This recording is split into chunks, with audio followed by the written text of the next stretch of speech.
My name is Devin. This is my 2012 Mitsubishi Lancer Evo X GSR. And this is behind the ride.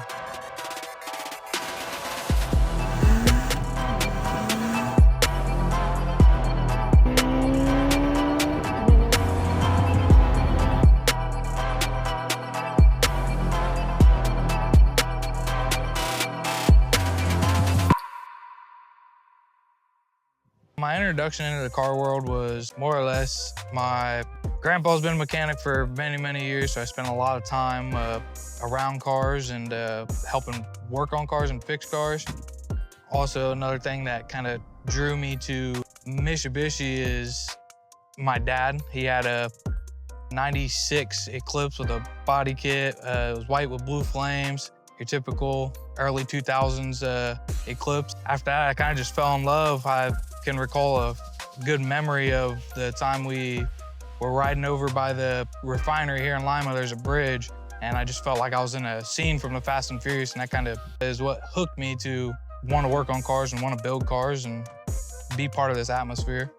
I found my car by looking through car gurus and end up coming across it because I've wanted it for many, many years. I think since I was 19, 20 years old, I'd always dreamed of owning an Evo. It's always been my dream car. I've driven all kinds of Mitsubishis, from your 2000 or 2005 body style Eclipses, your 90 to 94 body style Eclipses and Talons, your 95 to 99 Eclipses, Talons, stuff like that. I just knew that was the car I wanted, and I finally came to a point where I was able to make that decision and make the purchase I've always dreamed of doing.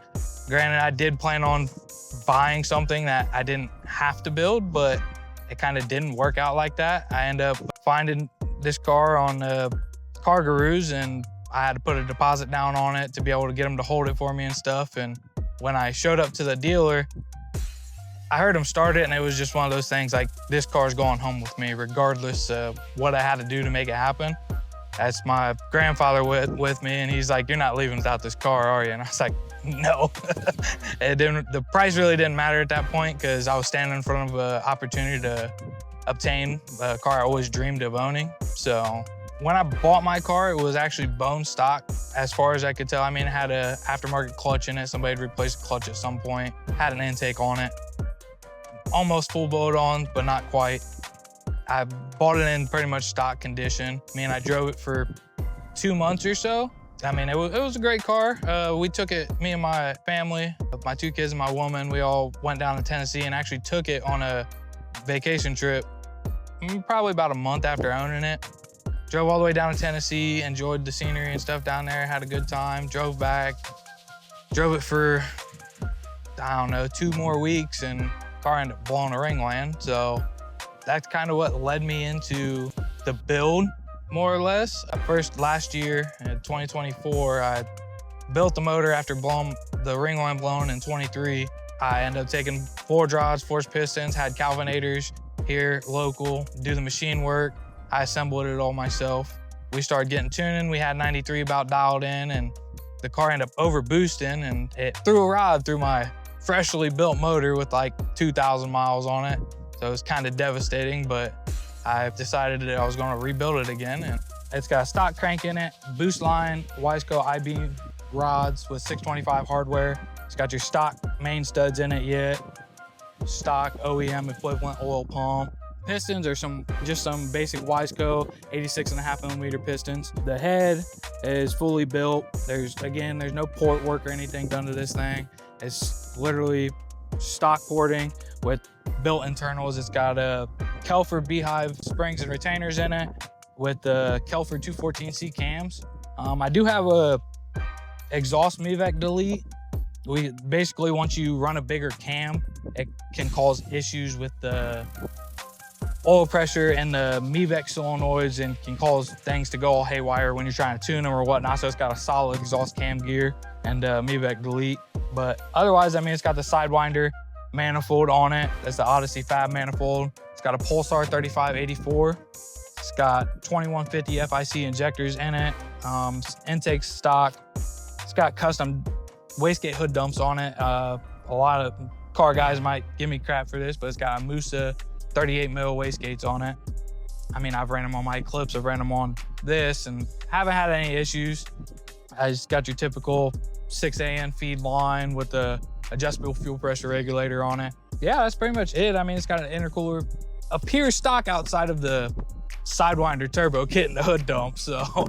And the drivetrain's pretty much, the drivetrain's stock outside of the twin disc Exedi HD clutch, stock transfer case, transmission, stock rear diff, stock drive shaft, stock axles. They're pretty stout for the most part in the manuals. As long as you're not launching them like crazy, they'll pretty much hold up. There is a couple things I'd like to change in the drivetrain as far as building the trans and stuff down the road. But as of right now, good old saying, if it's not broke, don't fix it, so.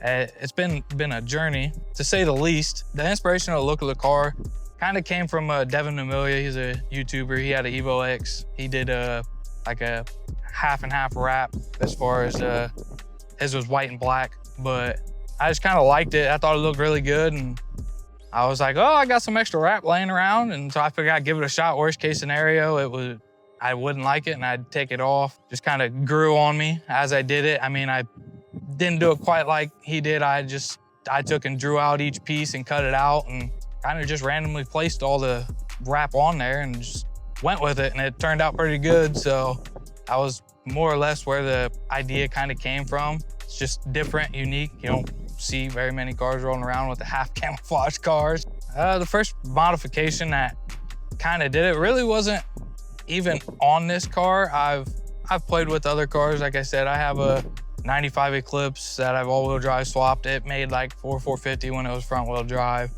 And that kind of threw me in a loop, but I'd honestly have to say when the stock motor blew a ringland, it was kind of like, well, I'm in there, may as well build it. It's kind of just been a downhill spiral since then. I went from pretty much bone stock car to fully built motor, twin disc clutch. It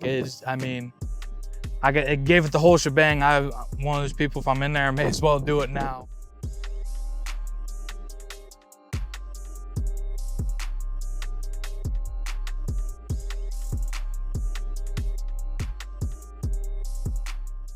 Lowlifes is kind of my brand. Me and my woman, we came up with that, and it was probably, I don't know, 4 years ago or so.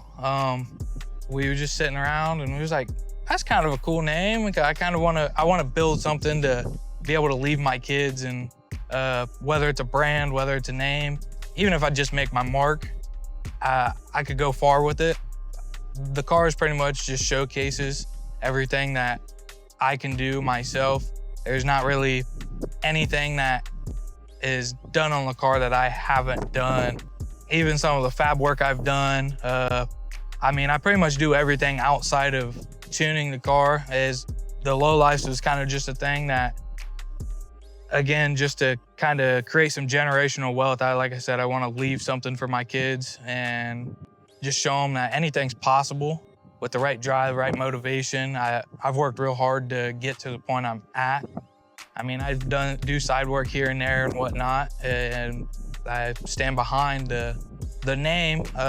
When me and my woman came up with the name for it, it was actually, I was daily driving a Slam Chrysler 300, so, and that was a fun car too, but it wasn't my dream car.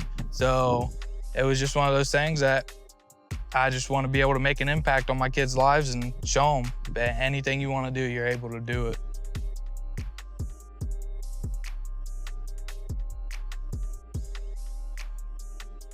I turn wrenches for a living. I do all kinds of mechanical work. I do side work and stuff of odds and ends jobs, but my day job is turning wrenches. I work on cars for a living.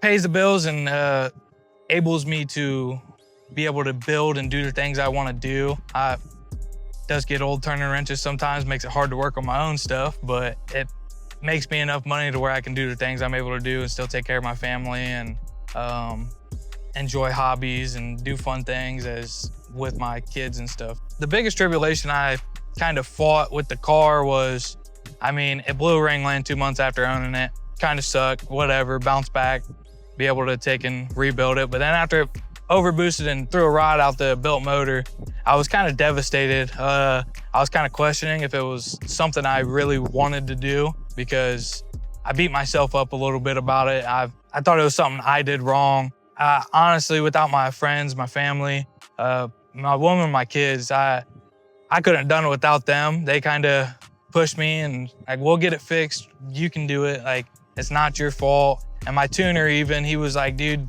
it happens. You're playing a dangerous game. I mean, you're aiming for a lot of power out of such a small motor. It's capable easily, but I mean, you start making big power, you come into a lot of things that can go wrong fairly quickly and fairly easy.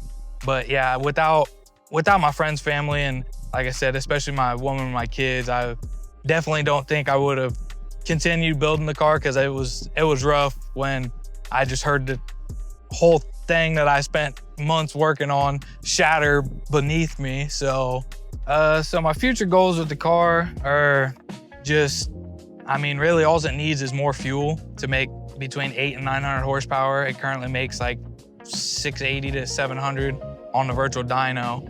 I plan on taking and doing a second Walbro 450 and doing a surge tank, because if some of you might know Evo, some of you might not, but on the Evo 10s, once you get under half a tank, when you're making over 400 or 500 horsepower, it actually sucks the fuel out of the fuel tank bucket a little too fast, and it'll actually cut the car out or cause it to run lean. So it's kind of one of those things that I normally am not driving the car under half a tank unless I'm babying it. I'd like to do a surge tank just because that kind of fixes that issue as far as that goes. But yeah, it's pretty much just upgrading the fuel system a little bit and squeeze the last bit I can out of the turbo. I know my tuner will be able to get it done for me. He's a great dude, he's helped me a lot.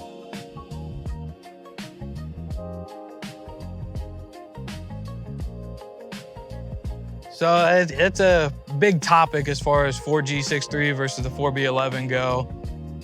You can't go wrong with the 4G. I mean, it's a stout motor. It's just kind of old technology. I mean, you can make just the same, if not more power out of a 4G, even bone stock, as you can a 4B11. It's just the torque that kills the rods in both motors.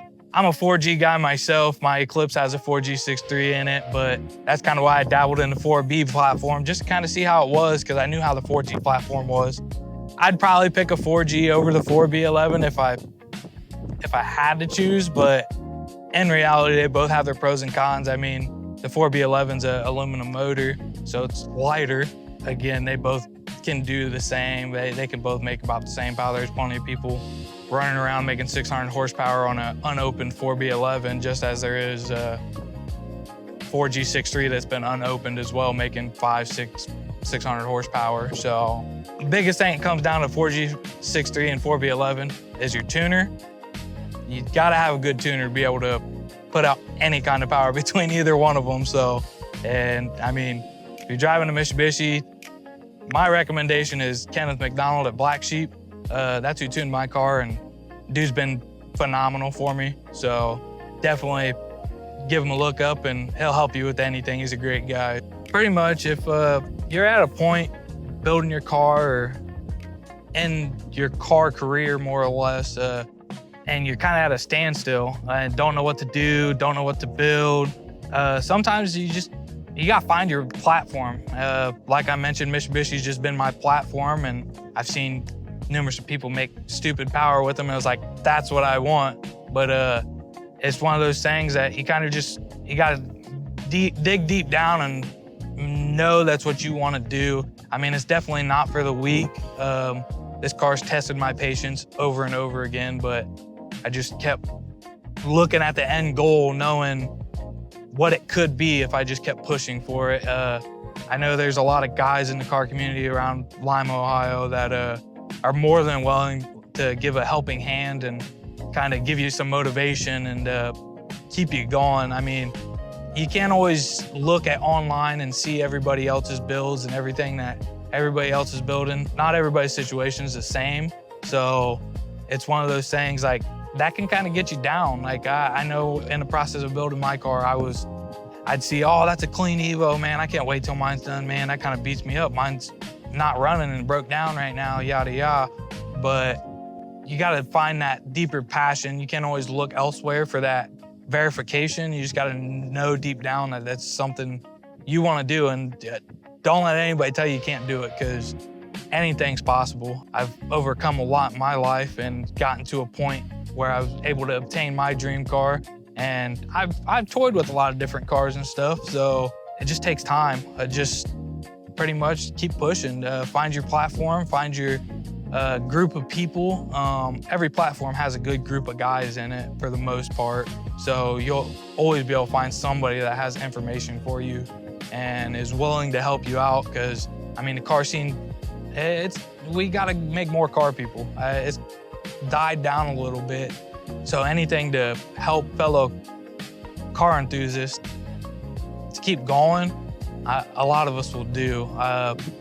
Just comes down to pretty much pushing yourself and making yourself do it if you love it that much. My name is Devin. This is my 2012 Mitsubishi Lancer Evo X. That was behind the ride. Let's finish this up and go for a ride now.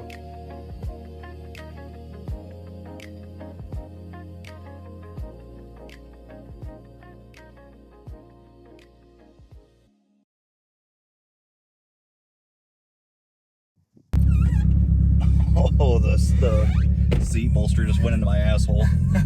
Yeah, the seats are nice in these things, but they definitely hug you. I just feel like I pogoed a skateboard, with a credit card at a skateboard.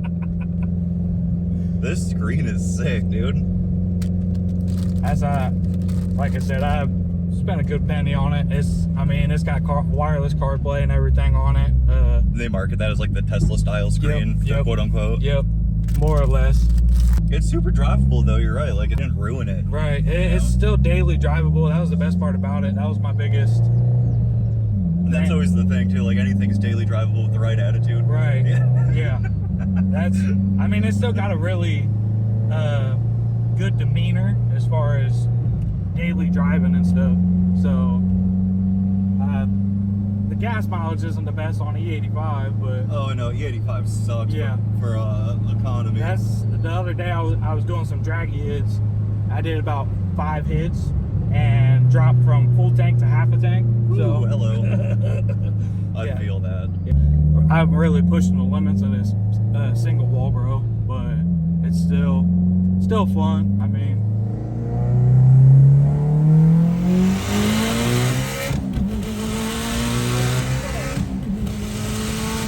ooh, hello. Goddamn, I love that Evo wind up, dude. You're like, oh, it's gonna ease into boost. Hell no. Hell no, it's not. As soon as it takes off, it's gone. When I blew it up, after I built the motor the first time, he was like, taking to a hit, you should be at gate pressure, and we kind of... It was not. Yeah, it just took off. I followed Tile's wastegate spring graph for the springs to put in to get like 21, 22 pounds on gate pressure. It was not right.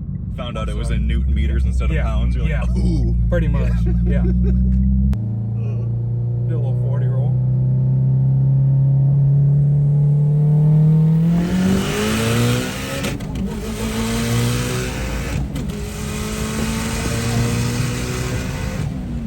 Holy fuck. Does that boost my gear? I know. It's tuned to 34 pounds all around. So holy shit. From like a 10-mile-an-hour roll, this thing, it'll spin. But I mean, the fact that you can still do a 10-mile-an-hour roll is crazy. I can't believe I'm about to say only. I can't believe that's only on 30. You said 34? Yeah. Yeah, I can't believe that's only 34 pounds because it feels like fucking 7. It's honestly, it's only at like 28 to 30 right now because I think I got a boost leak or something going on. Okay. So, but.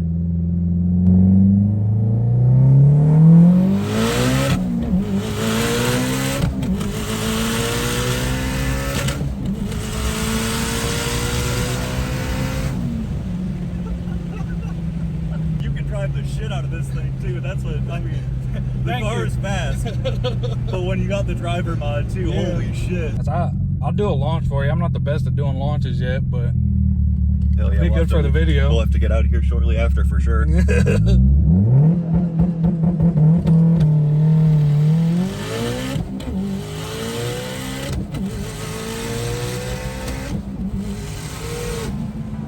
I'm not the best at doing launches and shit. The fuck ever, dude. It's literally like the 4th time I've launched this car. Really? So, yeah. Damn.